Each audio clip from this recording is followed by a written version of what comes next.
Let's dive into qualification match 22. Drivers behind the line in 3, 2, 1, Reefscape. Exciting last match, but this one should be just as so. First few seconds completely autonomous and pre-programmed. All those teams moving off that black taped line, they do need to score that coral game piece somewhere in their coral reef to get that additional ranking point. Red Alliance doing successfully. Reckless Robotics placing game piece to the top part of their reef for 7 points during the autonomous period. Blue Alliance just shy. They did need that coral. Still lots of point for movements alone. As we enter the teleoperate period, the remainder of 2 minutes, 50 seconds, all teleoperate. Human players picking up their controllers to drive the robots to their team built over the past 13 weeks. 4485 Tritech Robotics from Danville, Indiana, successfully placing a algae in the top part of their reef. That's 4 points for their alliance, and they're one of the few teams that have been focusing on that throughout this event. As they pick up those algae out of the reef, they're going to open up additional scoring opportunities for their teammates. 3487 Red Pride Robotics working on now on their side of the alliance station to do the same thing, picking up those algae, those teal spheres. They're only inflatable, so teams have to be careful not to pop them. That would be potentially bad for their alliance as they continue around the field of the match. Just over 90 seconds remaining. Scores currently 39-58 in favor of your Red Alliance.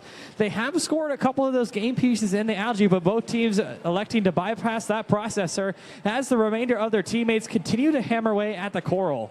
21-97 Robo-Dogs attempting to score a piece in the top part of their reef. It's worth 5 points up there at level 4, and as you work your way down to level 1 where that black trough is, that's only worth 2 points during the teleoperated period.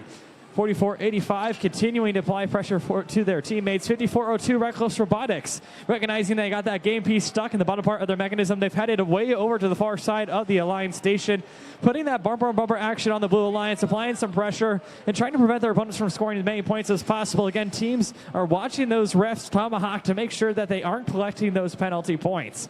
7657, their robot's name is Superbot, to recognize their superintendent's efforts in this year's competition. They appreciate that support, and they're just attempting to score on the top part of that reef. That would have been 5 points for their alliance. They're going to continue to hammer away with 30 seconds remaining in the match.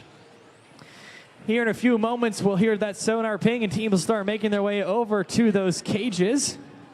That means they'll want to get the most amount of points for getting elevated off the ground. The longer the chain, the more points they'll gain. 5402 Reckless Robotics getting lined up on their climb. They do need to get elevated off the ground and remain that way after the match. Team 1018 Pike Robodevils from Indianapolis hoping to do the same. 3452 Red Pride sliding into just the last couple of seconds here. And that's all we have for qualification match 22 here at the First Indiana State Championship. Stick tight to see those scores. The Red Alliance.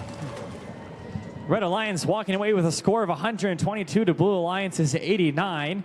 The points difference there in algae, about 20-point difference as we saw throughout the duration of that match. 3 points for winning the match, 1 for their work in autonomous, and both teams for their work in the end game, that barge boat icon.